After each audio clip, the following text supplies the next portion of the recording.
Hello and welcome in. It's Patrick, guys, giving you guys a quick message from our friends over at The Fan Stop. The Fan Stop is a subscription-based college apparel company. Yep, you heard me right. It's subscription-based, which means each month you get an awesome t-shirt from The Fan Stop. And guess what? We've got a promo code for you. Our promo code is Guyz, Daguyz, Guyz, and that gets you 15% off your first 6 months of t-shirts. The Fan Stop has two options. The first one being their premium option, which includes long sleeve t-shirts and hoodies during the winter months. And then their standard option is just a t-shirt every single month. The premium option runs you about $27, while the standard option runs you about $22 a month, meaning it is very affordable. It's more affordable than your local Walmart and other online retailers you could get for your college swagger. So go ahead and check out the Fan Stop. And not only are their t-shirts super, super comfortable, they have all sizes as well. So from kids sizes all the way up to 5XL.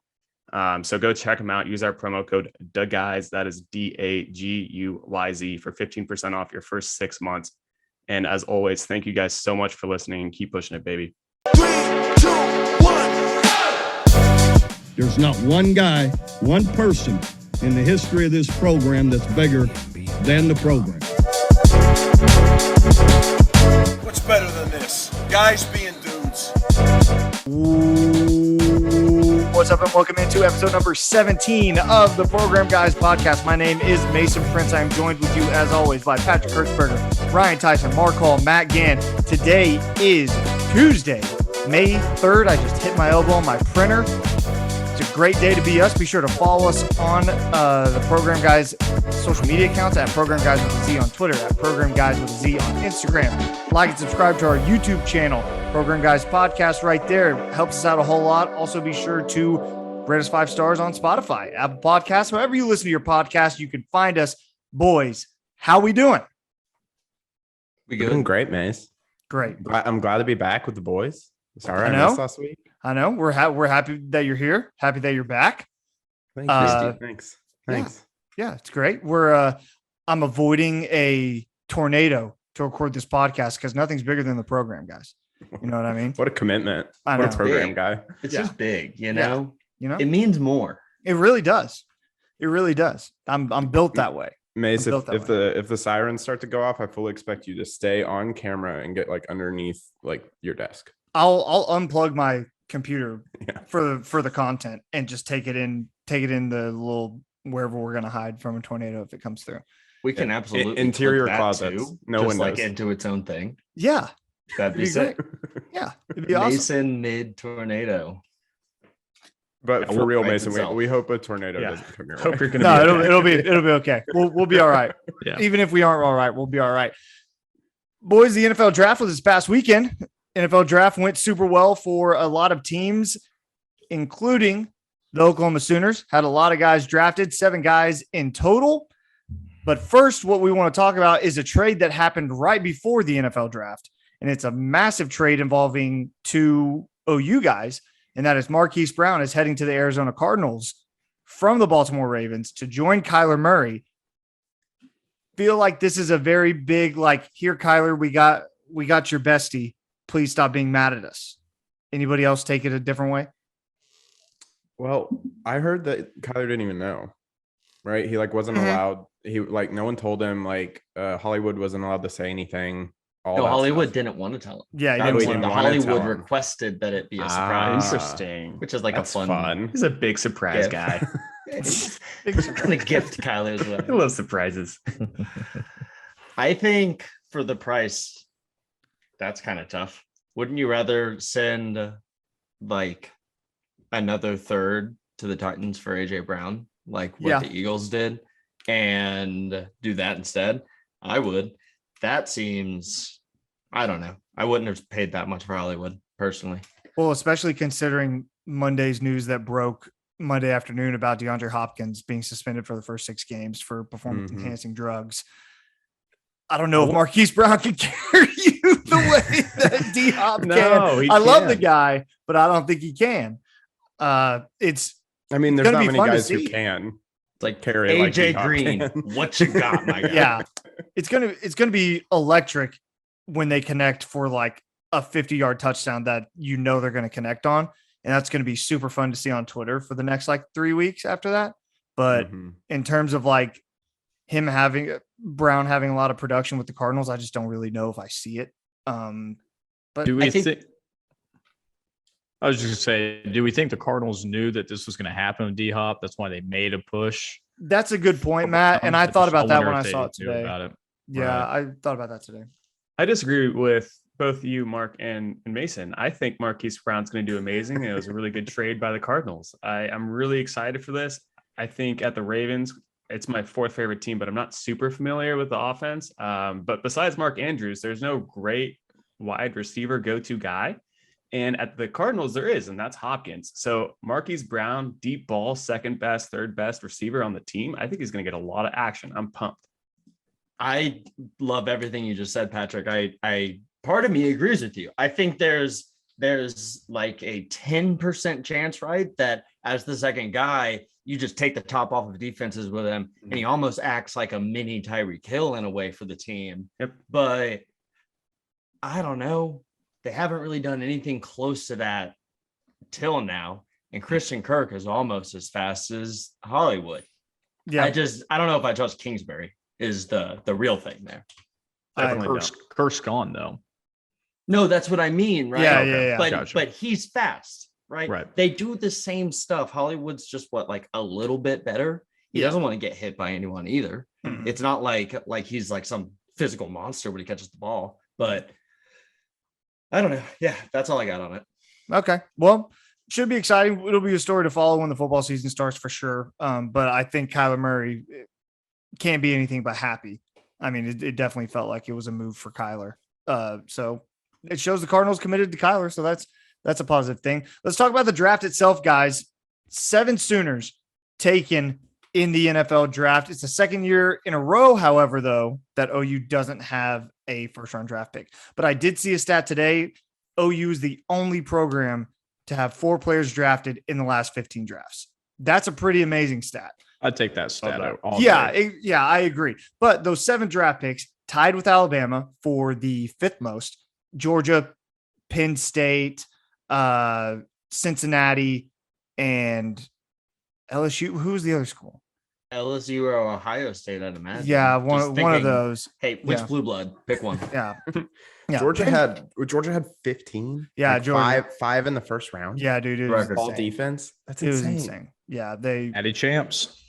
they proved why they were the the best team because Crazy. they had all of the best players. But we'll go through the picks real quick. Nick Benito, 2nd rounder to the Broncos. Brian Asamoah, 3rd rounder to Ryan's Vikings. Hell yeah, baby. Perrion Winfrey, you got to buy a Brian Asamoah jersey, by the way. Perrion Winfrey, down for 4th that. rounder to the Browns. Boo. Delarian Turner-Yell, 5th rounder to the Broncos. Mike Woods, 6th rounder to the Browns. I put an asterisk next to this because I love Grant Calcaterra, and it's kind of like you can't claim him, but you do. He was drafted in the 6th round. He's going to the Eagles. No, we absolutely claim him. You know why? Absolutely. Grant Calcaterra That was a good one. That was close. can spell. That's right. He can. Yeah, brother. He's a brother. Oh, goodness. I did not get that for a second. That took me a second too. Yeah. All right. Isaiah Sorry. Thomas, Jeez. he's a 7th rounder to the Browns as well. Marquise Hayes, 7th rounder to the Arizona Cardinals. Some undrafted free agents as well to celebrate. Kennedy Brooks going to the Eagles, Jeremiah Hall to the Giants, Tyrese Robinson to the Commanders, LaRon Stokes to the Cardinals, and whoever put that in there needs to say it. Mark put Buki, Brendan Riley Hiles to the Bengals. What a great call transferring to help your draft status. He did it. He made it. He did it. He did it. Yeah. Good job, Bookie. Congratulations, guys. Anybody see anything from that list that kind of sticks out to you? The thing that sticks out to me, I know they weren't, but the Browns seem to really try to be making up to OU fans. You can make the joke all you want, but in reality, the second biggest market for the Browns was Oklahoma. Like, they watched all of their games. So you're going to lose a large part of that audience because you screwed over Baker Mayfield. But that's a lot of players. I'm really happy for Perrion Winfrey and for Isaiah Thomas. I think that's going to be fun. I hope Thomas can make the roster. I know Perrion will. But I hope Isaiah can make the roster. Anybody else? I'm surprised Winfrey went third out of like our group, out of the OU group. I thought he would go first. So yeah, so did I. It seemed like there became like this unspoken off-field issues for Perion that were giving teams problems. All their other concerns are the Cleveland Browns gain because he's going to eat next to Myles Garrett. So good for the Browns. Tough for Perion, but he's going to get paid on that second contract. Yeah, he is. He really is. Nick Benito to the Broncos, I think, is a fantastic pick. Yeah, I think that's a great pick by the Broncos in the second round. A lot of people saying in the Broncos camp that they were super impressed with Benito and his ability to kind of look like Von Miller.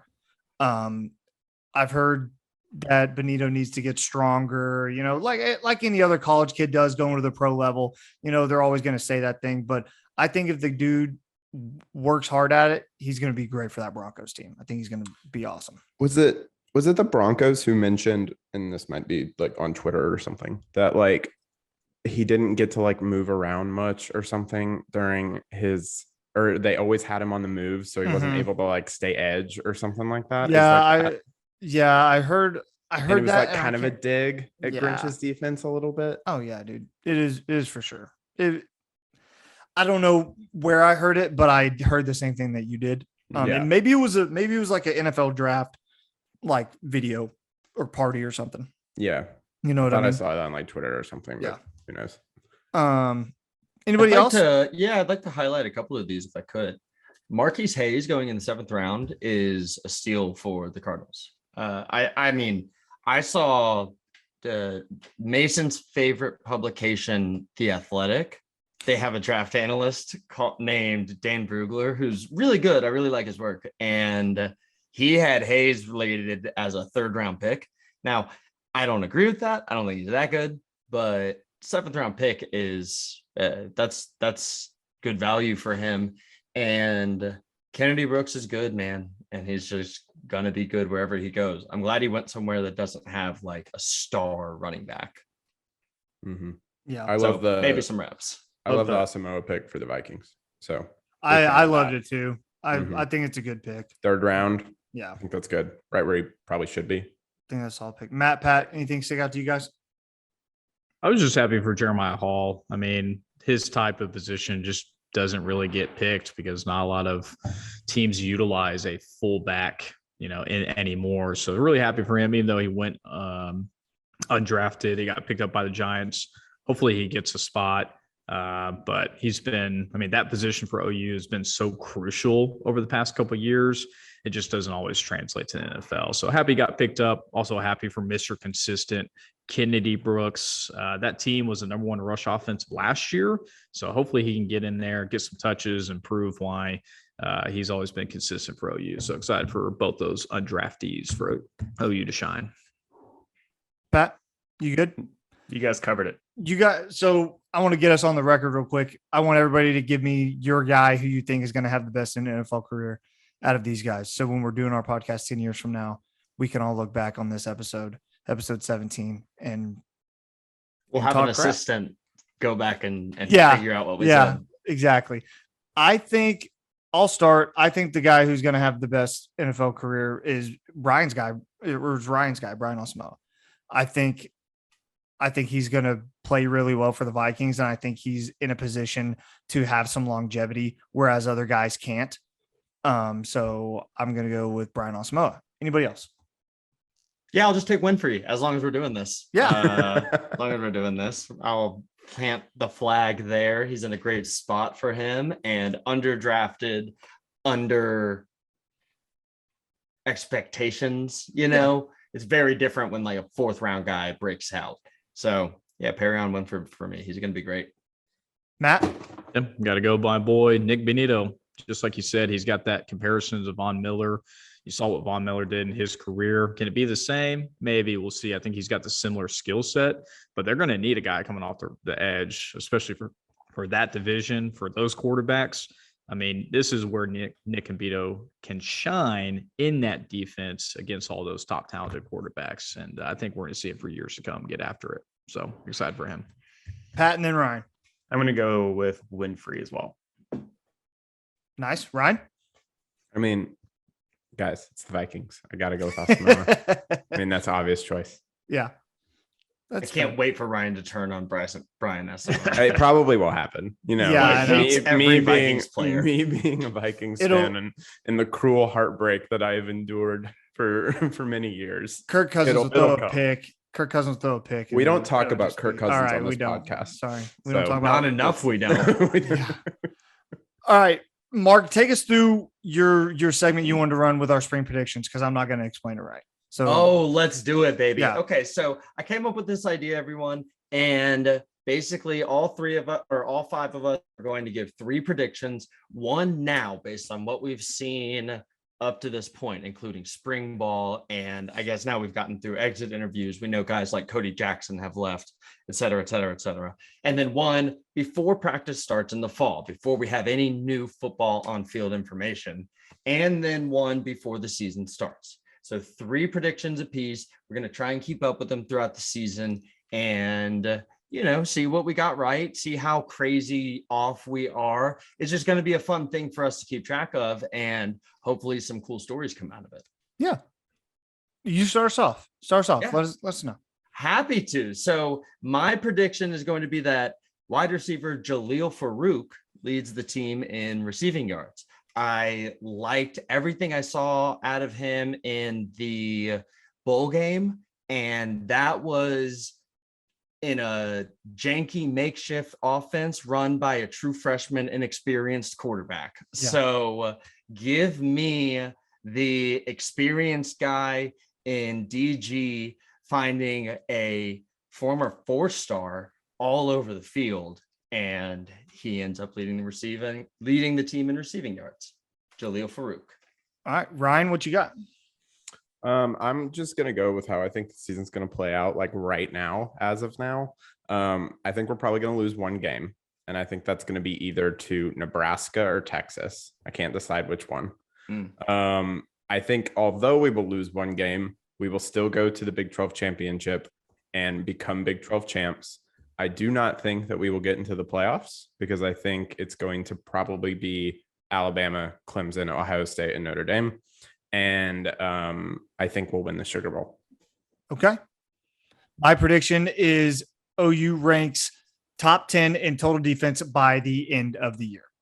So that's what I think. I really, I love this so much. Dude, I am drinking the Todd Bates Miguel Chavis Kool-Aid so hard.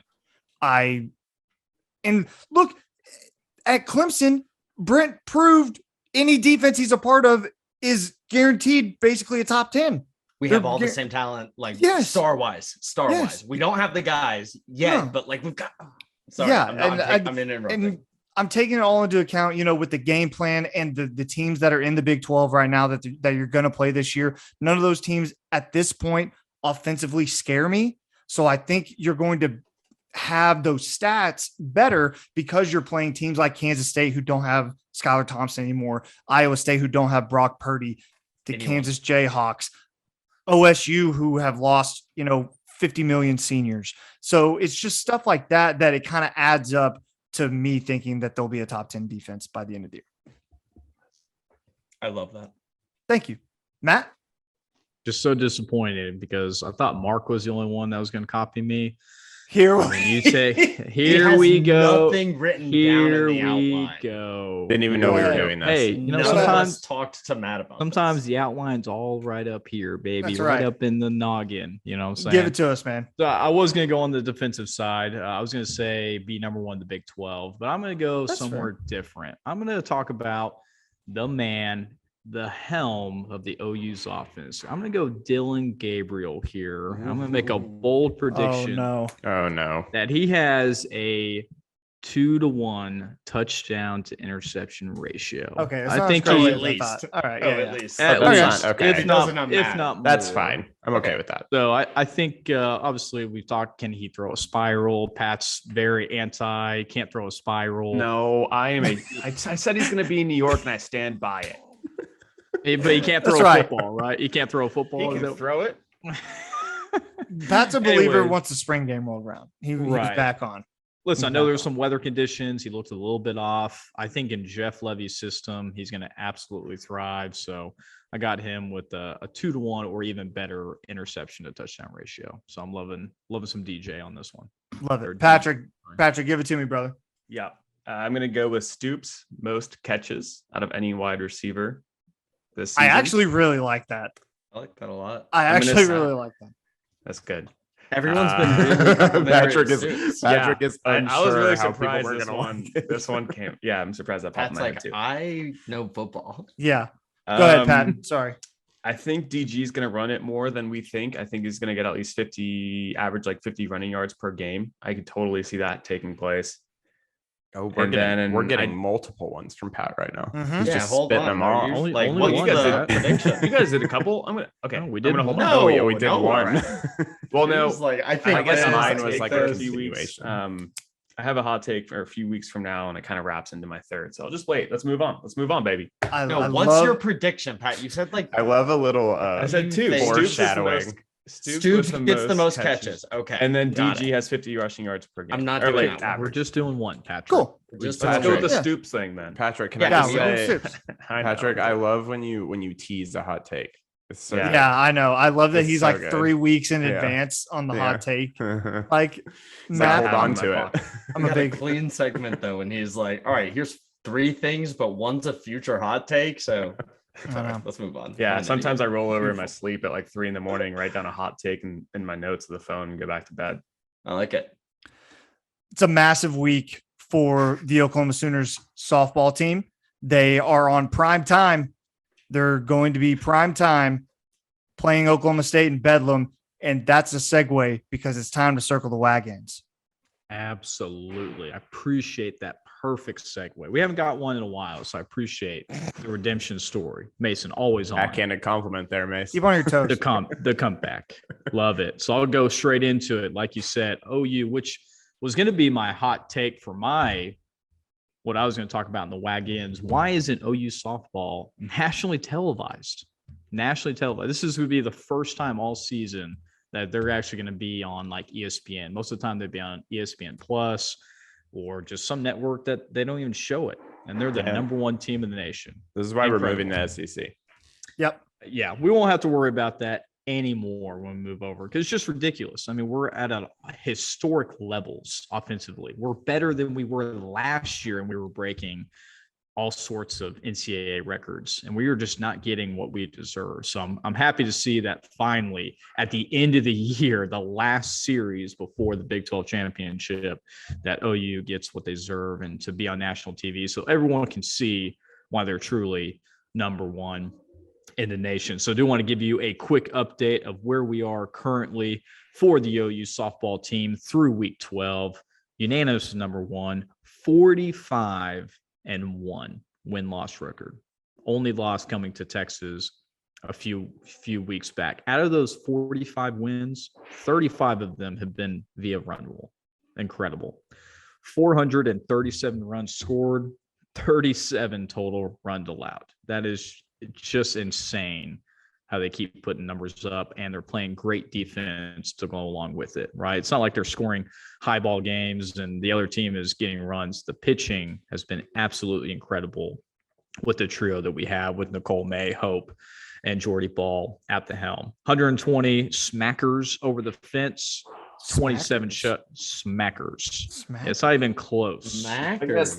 What I like a it. new word here. We got new vocab coming out. Dude. Listen, when you see when they play OSU this weekend, some of those balls that are hit are not even close. They are so far out, they can't even be shown in the camera shot. They're absolutely moonshots. Smacky boys. Some smacky boys, man. 27 gals. shutouts. Smacky 27 gals. shutouts so far. So the defense is obviously playing Z. incredible as well. they got the final 3-game series against OSU, and then they head to the Big 12 championship, which will be held on May 12th, starting at the Oklahoma City Hall of Fame Stadium in Oklahoma City. So looking forward to that. Some other big news around the other programs. I know you led me into softball, but man, let's talk about OU men's golf.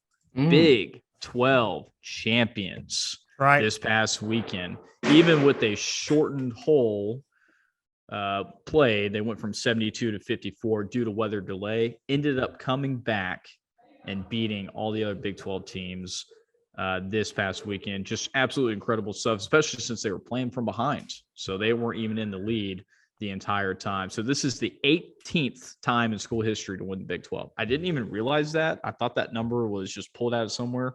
18 Big 12 championships for OU men's golf. It's quite a lot. I did not expect that. That's more than like you would think, and you like it's enough to where you should be like, we should care more about golf. Like, wait, we're good at golf. Yeah. Yeah, like we should, like OSU fans would happily boast. So they like always said that when OSU like was really, really good like 10 years ago, and they were always winning every single year. They were like, well, you guys might have football, but like we have golf. Yeah. Just like we have women's equestrian. You know what I mean? All right. Sorry, Matt. Go ahead. Oh, you're good. They ended the week at under 14, led by our two top golfers, Chris and Logan McAllister's under 6 and under 3. Chris was playing like his absolute mind off the last day as well. But just give you just some perspective of this OU men's golf team. Last year, they had 3 All-Americans.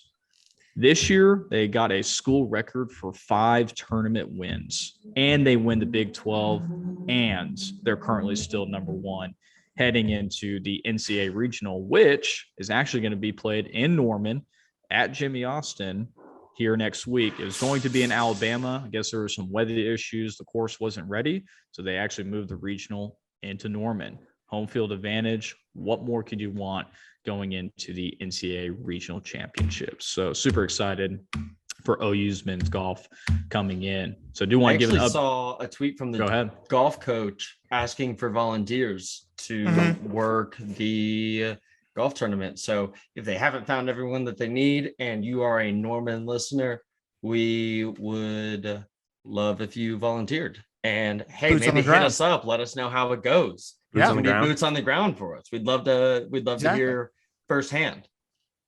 Absolutely. Sorry, Matt. No, go ahead. I appreciate the information, the reference there. Do want to give some quick updates? OU women's tennis. They're heading to regionals this weekend. I couldn't find the location. It looks like it's to be decided still, but they're heading to regionals this weekend as well. And then OU women's track is currently at 18, when men's track at 25, and they are still setting all type of school records. I'm gonna have to get a whole list of them because they are absolutely dominating. I got some information from Heil, our number 1 podcast listener, so I'm gonna have to hit on him for some more inside news on Oklahoma track and field. And then finally, the last update, OU's men's baseball, who I said was doing pretty well, had a little bit of a run in. They lost to ORU 1-5. Then they had to get 3-game series against Kansas State, where they won 2 out of 3. One game they won 14-2, another 22-10. So the bats were pretty hot. Ended up losing the 3rd game 7-8.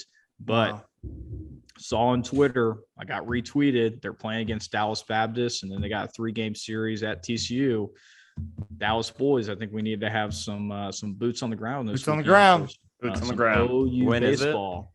It is they play Dallas Baptist, I think, Thursday, and then have a 3-game series against TCU this weekend. So is it Thursday? It's I know the TCU is this weekend. I think TCU's Friday, Saturday, Sunday. Yeah, I think they might play Dallas Baptist maybe tomorrow or Wednesday. I could be mistaken. Yeah, it's probably a midweek game for sure. Absolutely. So hopefully we get the boys on the ground. Hopefully Heil will come out with us as well.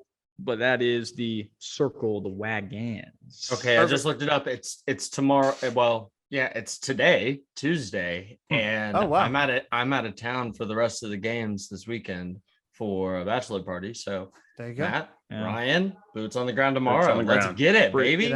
Pretty convenient that you're out of town, huh? Yep. I know. I will also be out of town this weekend. That's pretty convenient, huh? Both my best friends out of town, huh? If you want to record, I could definitely fit a microphone into my bag for you. I could definitely make sure I do that. Especially, hey, no, Mark, you can't. You don't get 2 free bags. What are you There's talking never about? room. There's never room. Love the good inside joke. Want to give a quick update on our poll question we asked last week. We asked you guys, who was your OU football spring game MVP? We said one of these 4 guys or someone else. Dylan Gabriel and Tawi Walker tied for the MVPs with 33% of the votes, each of them. Marcus Shrimpling in second, Jane Gibson in fourth. So we'll think of a poll question before the end of the show. We'll ask you guys next week. How about which OU draft pick you guys think is going to perform the best in his NFL career? We'll give you guys 4 options and we'll see what they say. We're going to do that on our Twitter account. Do it on our Twitter account. Program Guys with a Z. That's right. At Program Guys with a Z. We'll talk about some NBA playoffs. NBA playoffs are underway in the conference semifinals. Milwaukee Bucks beat the Boston Celtics on Sunday. They are up 1-0. Game 2 coming up tonight, Tuesday night, that is. Golden State Warriors beat the Memphis Grizzlies, and they're up 1-0. That game is on Tuesday night as well. Game 2, Philly and Miami playing on Monday night as we record this. Dallas and Phoenix playing after that. We don't know the results of that yet. Anybody got a pick for each of those games? Pretend that we're smart and we know. Bucks, Golden State, Philly. Okay. All right. I like it. Hold on. Wait a second. Did you just pick 3 teams? 2 of them have already played and already have won. Are you picking for this series? Yeah. He's picking the series. He was picking the series. I smelled what you were stepping in. 1. Yeah. I thought I smelled what you were stepping in. I have Philly to win Monday night and Phoenix to win Monday night. And then Tuesday night, I have the Celtics to even the series, and I have Golden State to even the series. Or sorry, Memphis to even the series. My bad. That's what Mason Patrick, you guys okay? You guys understand that Joel Embiid is not playing, right? Yeah, I'm fine. Okay. I mean, he's supposed to come back 3 and 4, but I think James Harden. Joel is not. No. James Harden's proven he's not the face of basketball. James Harden.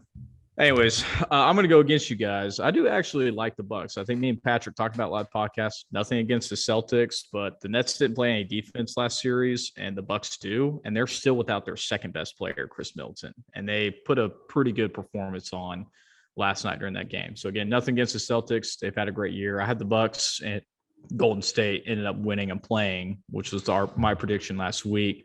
I think Miami will end up winning that series, and I'm a Dallas guy. Come on, Mavs over Phoenix. Let's go, baby. Easy money. You're a Dallas guy? I'm a Dallas guy. Or are you a Thunder guy? Because a week ago you were so dedicated to the rebuild, and now you're riding the Luka train. Hey, you're pulling a Patrick. Don't do this. Well, hold on. If my team is on the playoffs, Patrick, Hertzberger, Gan. Yeah. Oh my God. Don't even Gan, I'm on your side, man. No, go for the Patrick, Mavs. You live by the stadium. That's the point, Is Patrick. that what you want? Yeah. Pat, Shout we out get to it. Cullen Norbert. Pat, we get it. We get it. Go Mavs. So I will say, going back to the Celtics, the Bucks, Matt made a good point about how the Bucks absolutely dominated that game, and they very much did. But I found it interesting that Jaylen Brown had arguably the worst game of his career. Arguably, shooting wise, all of that. Turnovers were terrible. So I have faith that Jaylen Brown will figure it out and the Celtics will come back and make it a series, but they got to stop shooting so many freaking threes. I need to stop seeing so many threes. So yeah, NBA playoffs continue. Anybody else, anything on the playoffs before we move on? Yeah, everyone gave their picks just like in a random row. So I'll give my picks in a random row. I haven't made mine either. Yeah, Celtics even it up. I think that they've been I think Udoka gets that team right for game 2. Hopefully they can play defense and hit shots that aren't just a ton of threes that they miss. Mm-hmm. And Golden State, man, probably wins game 2 in Memphis. I think the Grizzlies that was the betting favorite as of yesterday. That, Grizzlies are fun and precocious, but the Warriors are seasoned and veteran champions. Miami, I think, is going to pull away tonight, Monday. Mm-hmm. and Phoenix too. So, bang, my picks. Go ahead, Ryan. I have Bucks going up to 2-0. Sorry, Mace, I love you. Memphis tying it up 1-1. I think they're scrappy, and I honestly expected Golden State to like dominate them this series. In that last game, only losing by 1 right at the end, right there. I don't know. I think they got a little hope in them. No Draymond the whole second half. Well, so we'll see. We'll see. I'm keeping my pick. Miami 1-0, Dallas 1-0. So Perfect.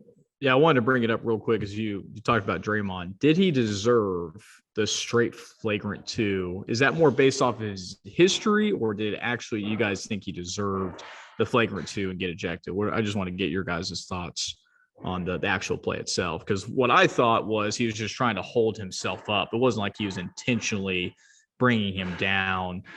And to warrant a flagrant 2 right off, I just thought it was too excessive. So I'd love to hear what you guys think. I mean, I don't really feel bad for him. His reputation precedes himself, and that's just kind of what you're going to get. But your reputation or not. Your reputation shouldn't.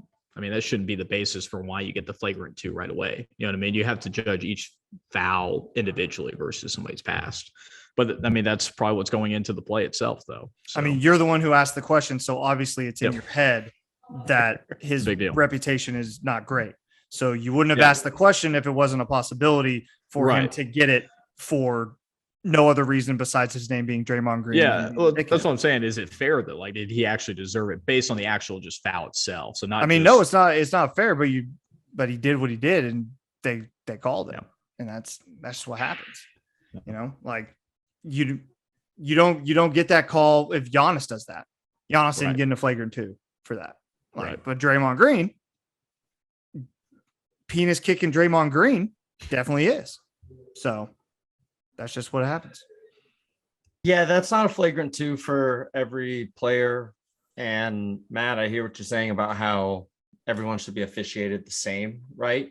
But at the same time, the line is different for Draymond, where he gets away with a lot more than everyone else. But if he does something, if he crosses a line, they're gonna punish him more. It just like we know that your intention is shady because you are a shady player sometimes. That's what I think it boils down to. But yeah, I mean, anyone else, maybe you get a flagrant 1. I don't know. It doesn't seem like that crazy of a foul to me. Yeah. All right. NBA playoffs continue. We'll see what happens on Monday and Tuesday night. Little golf update for you guys from me having boots on the ground here in Tulsa, Oklahoma. Tiger Woods played a practice round at Southern Hills this past week, and he looks like he might be a go for the PGA Championship in 2 weeks. It was pretty exciting to see the pictures of Tiger in Tulsa and actually playing. He actually took a picture with 2 Jinx High School golfers, and those kids got to post it. So that was kind of cool. But the local media was like, you guys haven't ever seen it, but Southern Hills is like in the middle of Tulsa, like, and it's in the middle of the city. So there's trees around and like buildings and stuff. There are people climbing in trees to get pictures of Tiger and like peeking over a fence. And it was madness for 24 hours in Tulsa. Like we found out his private jet landed that morning, and then it was hectic ever since. It's crazy. So Tiger Woods looks like he's going to play. I think his odds aren't good, but you know, if he plays, it's still good for golf. Mace, are you going to boots on the ground? Sunday boots on the ground, trying to get midweek boots on the ground as well. So Nice. I will be there for whoever wins that trophy, but I would like to be there for a middle of the week round as well. Working on it. So boots on the ground. We'll figure it out. On the ground. Speaking of boots on the ground, back here with us after a week-long hiatus, it is Ryan Moneybags. Show me your gazebo, Tyson. Everybody, it's time for the must-watch of the week.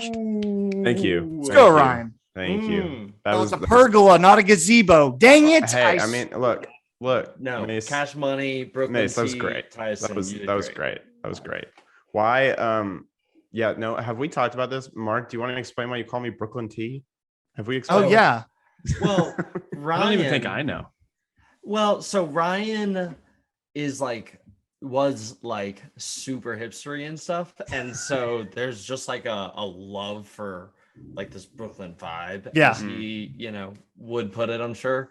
And then he started working for a company based out of New York. That's right. And I don't even know for sure that it's Brooklyn. It is Brooklyn. But Of course, bingo. And I mean, if you can't tell, Brooklyn T is a great nickname. Like, oh yeah. You changed it and you changed it in your phone, didn't you? Well, no. So I put it as a nickname in my phone, and I Ah. didn't recognize that would change everything you do in my phone to Brooklyn T. I can get to you by typing Ryan T Tyson or whatever I want to do. Yeah. But I can also get to you by typing Brooklyn. And that's kind of cool and fun too. So Amazing. yeah. Well, it's Amazing. a good story for the listeners and everything. So, By the way, I'm 3 episodes into Tokyo Vice, Ryan. yes, Big fan. I will Thanks. give you credit. I'll give you credit for that. baby. Yes. See, Okay. Is the Japanese hard? Is No, it, it's fine. difficult? Yeah, It's it's okay. half and half. It It's fine. doesn't take you out that much. No, it's Um, it's good. Okay, so I'm gonna be honest. I was late to picking a must watch. I picked it today because I was deciding between two, and I'm gonna mention both of them up at the top, and then I'm gonna dive into my actual one. But because I love to cheat the rules, and I never give you guys actually one answer. It's why Hey, I can't also- prepare for the segment. Also, I wasn't here last week, so this is a 2-for-1 special. No, just go. 2-for-1 special. That's what we call it. So I watched The Northman last Friday. Yeah. I went to the movie theater with my lovely girlfriend, and we watched that. And I absolutely loved it, but it's very difficult to talk about. So I don't really want to dive into it here. I just want you guys to go see it.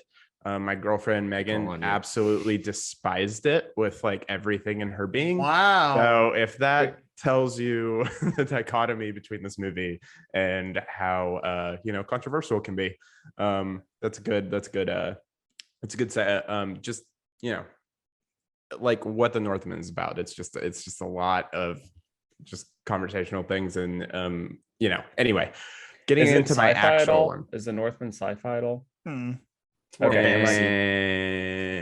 It's kind of like Norse mythology. Is it like Vikings?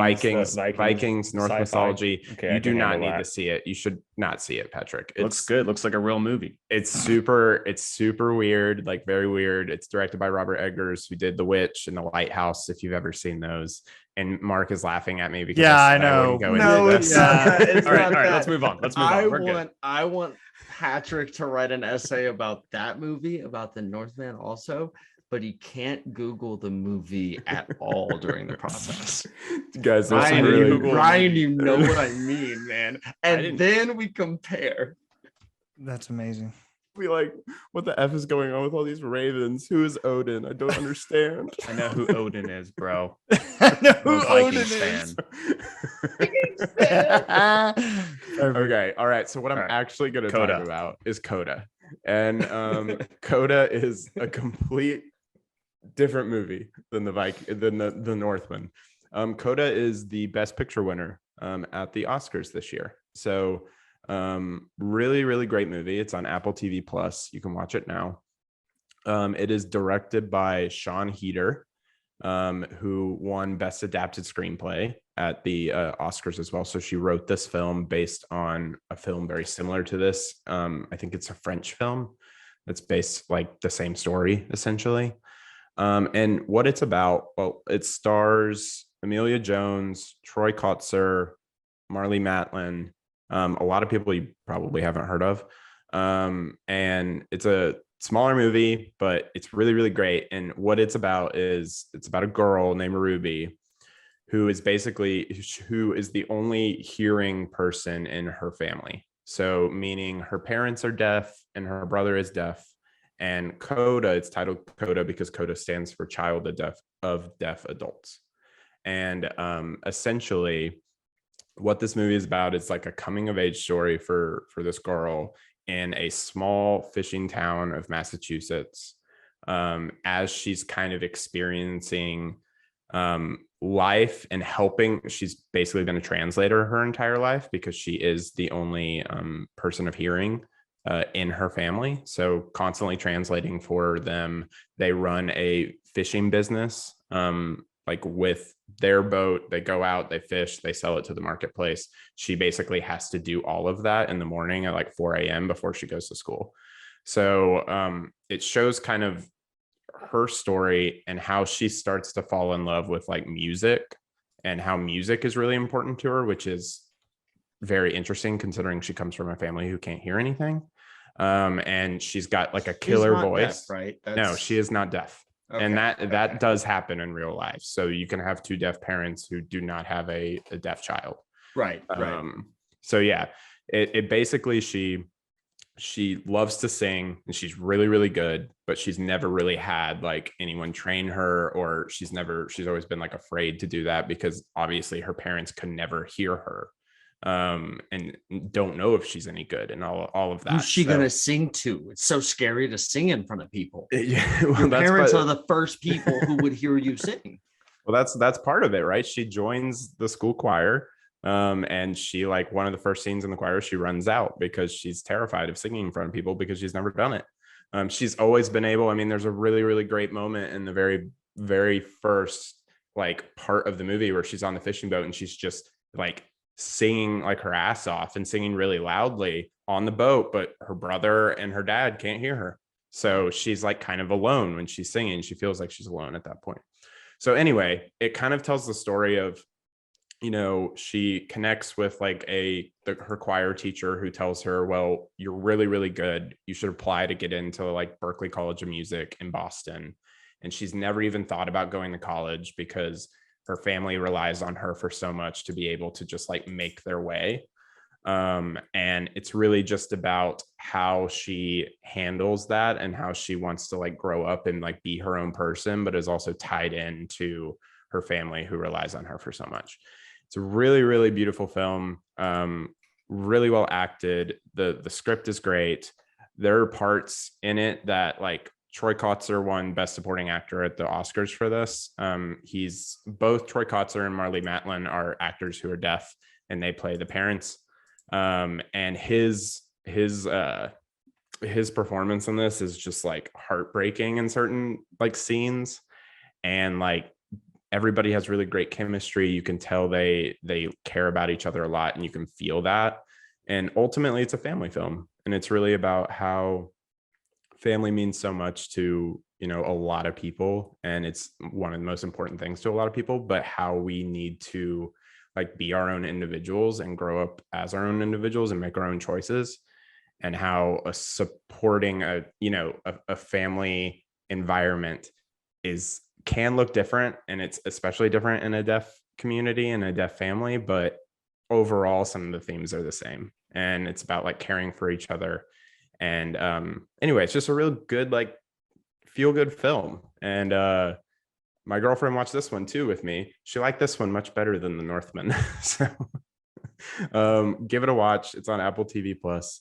Dude, we get it. You it's have great. a girlfriend. Like, Hey, I'm just, you know, it's like become look, a lie. no, it's here's the exhausting. thing. I actually asked have a her. I was girlfriend. like, I asked her, I was like, can Your you come girlfriend? on the- Shut up. I asked her, I was like, can you come on the pod and talk about The Northman? She goes, Yeah. Oh, absolutely not. She's like, I don't even want to talk about that movie. And like, I would have nothing good to say. And I was like, that's the point. You got to come on the pod. People Yeah. gotta hear it. Like, Yeah. I I feel hear the it. same way about Drive My Car. That's right, Bro, Pat. when you get it, bro, you got Wait. Do we Hmm. need to ask for an update? Do we need Oh, I'm done with the movie. Matt? He's done with Update alert, Matt. My favorite part that you had to do that is I know you're in a public space right now, and someone could just be staring at you, and you're just woo. This dude hasn't said anything in 10 minutes. They just And he just starts making noises. Oh man. That's okay. Patrick, do we have an update on your drive my car situation? Yeah, I'm done with the movie. I think we should talk about it more in depth next week, but I will give Okay. everyone a slight tease. Watching this movie is like taking an airplane flight. You go up, but like instead of going somewhere, you just return back, and it's 3 hours. So you just take off, you circle, and then you come back down, and literally nothing really happened. And you're just bored on the plane. Like it's just you. That's the best. What a That's the best perfect response I description. could get. That's really the best response. I mean, it's only taking you. I'm It's only so taking you happy. like 2 months to Yeah, finish it's all right. this. So It's all right. thank God. I'm so I happy support about you. I support you, Patrick. Pat, are you still going live with the? I'm going live. with I the plan to reading? go probably Wednesday night. So tomorrow. No. Yes. Well, Yeah. Oh yeah, no, well, you're right. this Dang guy's it. Tuesday. Patrick, Yeah, I got Patrick's smarter than me. Patrick's smarter than me. Good job. Be sure to follow us on Instagram at Program Guys with a Z. You'll get alerted when Patrick decides to go live and give you his report on the amazing movie. We just lost Matt. He'll be right back. I guarantee you. It is a fantastic film. So I just want to put that out there. Yeah. Well, If okay. you like frisbees, Yeah. Can we Okay. go, Pat? When you go live, can we go live together and then I just like react to your don't know. react Yeah. to your reading? I was thinking about that as well. We'll work something out. Okay, Good. we'll talk offline. All right. Patrick, let's get our hot take hat on, baby. I need it. Let's go. Bucket hat. All right. Bucket hat is on, my people. I'm excited for this. Yeah. We all love college football. Everyone loves it. I mean, we live, breathe it, we die for it, sweat for it. And there's something ruining it, and that's the NIL. I'm all for players making money, but the execution of how the NIL would work or should work was just piss poor. And they didn't think about things like they should have thought about things. And I just want to keep it real high level. I think there just needs to be an NIL cap for each team. That's my hot take of $4 million. You can pay your QB that $2 million, but there's got to be a cap. It needs to be regulated, and team like it's just not going to be good for the sport if we continue on this path. I like, are you done? I'm done. Okay. I like where your head's at with the cap, and it makes the most sense, but it's going to be hard to tell these schools that you can't pay certain guys. Like you said, say your quarterback is going to require you to pay $2 million. Well, like, are you going to pay the third string linebacker who you promised $100,000? Or like it kind of snowballs. You know what what I happens mean? next year when a coach calls him with a $3 million offer and says, "Hey, come play for me now." $1 million is a lot, you Yeah. know? I mean, they could do that right now, though. Cap or no cap.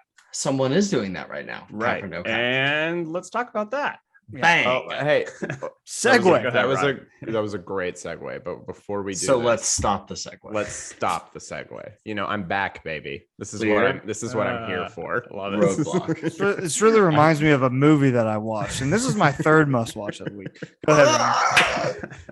Guys, have you ever seen Draft Day? Stop. No.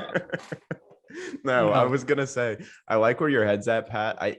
To me, I don't know if a cap is gonna work, but like if we're gonna pay these guys like this, I think there needs to be some sort of like contracting in place that basically says like you have to like basically you're like 3 years here, you're going to be paid like X amount and you're gonna stay here. You can't just leave. Like with the Quinn Ewers situation at Ohio State and then back over to Texas. I mean, the dude made $2 million to not play a snap. Do you think the NCAA should regulate this? Yeah. You can't leave if you get an NIL deal. I don't know. Well, so I think you can leave, but you have to be like bought out, right? Like kind of like coaches and how coaches work. I mean, coaches can leave anytime they want, but they need Someone to has be to bought buy out. their contract Like out. USC paid Oklahoma like $4 million essentially to buy out Lincoln Riley's contract. Well, and you have NFL players who get their contracts bought out. That's I like a big that deal. aspect a That's lot. a big deal with Baker Mayfield right now. They're trying to trade Baker, and they're trying to get the Browns to pay his $18 million final year of his contract, but the Browns are trying to get the other team to pay it. Yep. But So Yeah, it's it adds like it that adds idea. it adds resistance, because if we are going to be paying these people, they are no longer amateurs. They are professionals. Like, that is what they are, and they should be treated But they're like that. not employees, and that's the problem with the whole way we have it set up right now. Exactly. They are not employees of the school. Legally, as of now, their NIL deals cannot be attached to performance at any one school or performance at all. Mhm. So we've created a system Mhm. that is complete anarchy. Yeah. And what you see is situations like what happened this week with Pitt wide receiver Jordan Addison. Pitt last year won the ACC behind Kenny Pickett and Addison, who won the Blitnikoff Award. And this year is on track to not be quite as good, just honestly. And there was a tweet by someone, I don't really remember who, over the weekend that said Jordan Addison is mulling a transfer to USC. Jordan Addison is not in the transfer portal. Jordan Addison, there has been no indication before this that he would enter the transfer portal. But according to his own social media, he was in Los Angeles this weekend, and has reportedly been given a 7-figure offer. Now, I don't doubt that Lincoln Riley himself hasn't spoken to Jordan Addison, but someone at the USC collective helmed by Matt Leinart has talked to him this weekend. Yeah. And if we don't find a way to consider that tampering, then there is no enforcement of rules anymore. More than that. And now I'm going conspiracy mode, guys. I'm sorry. I'm going conspiracy love it. I want to hear it. The NCAA is going to do nothing. No, they're not going to do anything about this. They're going to investigate, I'm sure, because that's what they have to do. But it is in the NCAA's best interest for Lincoln Riley to hit the ground running and to have a program built as fast as he can on the best players possible as soon as he can. In 2026, I think, the current playoff structure expires, right?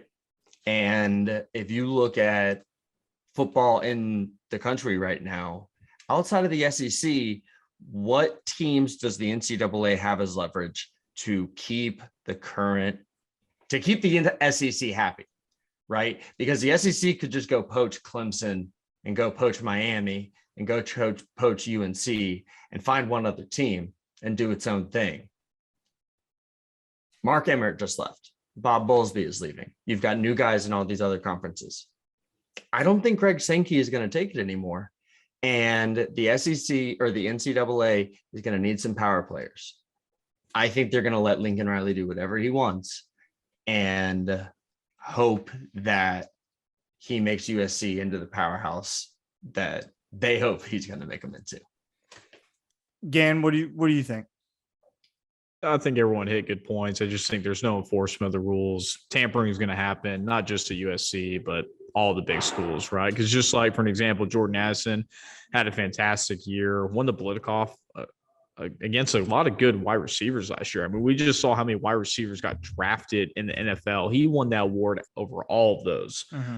Did he rightfully win it? I'm not sure. Some of those Alabama guys maybe should have, but either way, he's a big, what we consider, I guess, a free agent, if you want to call him, so to speak, because now he's deciding that, hey, he can just get up and leave. And the transfer rule says he can play it right now. And he's going to get offered all this sorts of money, but he's not going to be the only one. He's just the one guy that we know about that has come out recently. I'm sure there's plenty of other players that we don't have any idea about. They're just going to do the exact same thing. So like Mark said, there's going to be no enforcement. How do you enforce it? I mean, what rules do you put in place to stop it? I don't see how they do it.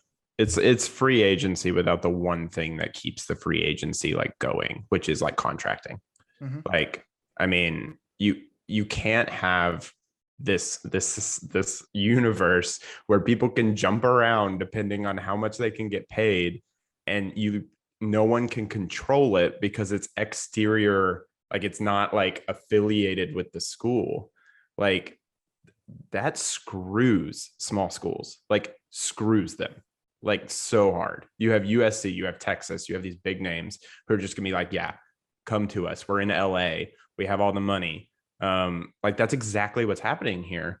And we can turn a blind eye to it all we want. And I'm kind of with Mark on the conspiracy side. I mean, the NCAA is going to go in and they're going to be like, oh, we investigated and we couldn't find any evidence of tampering. Probably because Lincoln Riley didn't pick up the phone and call Addison. Like that's probably what they're going to say. If Pat Narduzzi went through the effort to call Lincoln Riley and voice his displeasure, I have a hard time believing that Lincoln Riley and that coaching staff had nothing to do with it. If Pat Narduzzi, who is a guy who's been in college football for a long time, called Lincoln Riley personally to voice his displeasure. This is multiple reports, by the way. This isn't coming from me. This is multiple credited reports. And Pat Narduzzi is so upset by this, then there's something that stinks to high hell about it. And I guarantee you it's not above board. Is that the Pitt's head coach or the ACO? Yeah, Pitt's head coach is Pat head Narduzzi. coach. Okay. Yeah. So I think this is the one point that I have for this whole NIL thing. I think NIL is going to be super important in the coming years, but it cannot be the only thing that your program does. I think the programs that are going to win national titles are going to be built on hard-nosed football like Nick Saban and like Kirby Smart teach. Will NIL be a large part of their program? Absolutely. But the schools like Texas, who make it their entire identity, the schools who like USC are going to make it their entire identity, will not succeed in a world like that. You do not get the right players in your program if all they're focused on is themselves. That's why what Brent Venables and his staff are building right now is what makes me feel way better about where we're at as opposed to where other schools are at. So NIL is important. I support any of these players making money with their likeness, their image, all that stuff. But any school that hitches their wagon to the NIL train and that's all they got, they're doomed. I'm telling you right now, they're doomed. That's a great point. That's a great. At some point we got to just call these guys employees and tie it to the school. Hey, maybe not to performance, that's fine, but tie them to the school. And then if you want to transfer, that's cool. But there's a buyout. You're signing a deal with that school now. We don't pay you anymore. Yeah. Agreed. Patrick, great hot take, man. You That's got a good the people one, going. Thank you. That's a good one. That's all fired up. I want to keep this going. I want to keep us going with our MVPs of the week. Okay. We got our MVPs coming up now. I'll go ahead and get us started this week. Mike Budenholzer is my MVP, Milwaukee Bucks head coach. He shut down the Boston Celtics on Sunday night, and you got it, or Sunday afternoon. You have to give him a lot of credit. 10 2-point field goals made for the Boston Celtics. That is a franchise low. The Boston Celtics have been playing basketball for a very long time. That is a franchise low of made 2-point field goals. Mike Budenholzer and that Bucks game plan is better than any game plan that the Celtics have seen all season. And if they don't decide right now that they're going to attack the rim and try to take more high percentage shots, then they're going to get swept. Mike Budenholzer, my MVP of the week. Who's next? I'll go ahead and go. Instead of an MVP, I did the opposite of an MVP and want to give a biggest loser. That is the University of Texas at Austin's football organization for not having a single football player in the 2022 draft. So bad. They were never back. They've never been back. They've never been back. I saw some tweet that they were like the number 3 recruiting class in 2018, the number 3 recruiting class in 2019, and number 8 recruiting class in 2020. So all those guys would be getting drafted right now, right? Yeah. Yeah. None of them. Dude, why would you entrust your future to that program? No idea. No idea, man. Money. Yeah. I mean, you can't deny the rich. You're not making money anymore. You're not anymore. No, that's true. Well, I mean, you give me $8 million though, and it's not a guarantee I'm going to get in the draft. And compound it. Yeah. Matt Gann. Listen, I'm wearing it. I had to talk about them. My Dallas Stars. So I got to get above the name tag. I don't know where it's going to be placed at. You got it. Yeah. Yeah, There you right go. here. All right. Nice. The Dallas Stars back in the 2022 playoffs. They play the Calgary Flames in a 7-game series. They start off at Calgary starting tomorrow. Got season tickets. I'm hoping to get to at least one of the playoff games when they come back home for Saturday and Monday. So super excited for the Stars. They've had a pretty up and down season, so super happy they were able to get back to the playoffs. Huge deal for them. Go Stars. Love it. Ryan and then Mark. Okay. So I did not have my MVP when we started this podcast, but here I haven't been here in a couple weeks, and I want to revisit something that happened less than a month ago, about 3 weeks ago, I think. And I'm going to give my MVP. I have written here Pastor Brent Venables, which I know he's not technically a pastor, but guys, I got to church. I did it.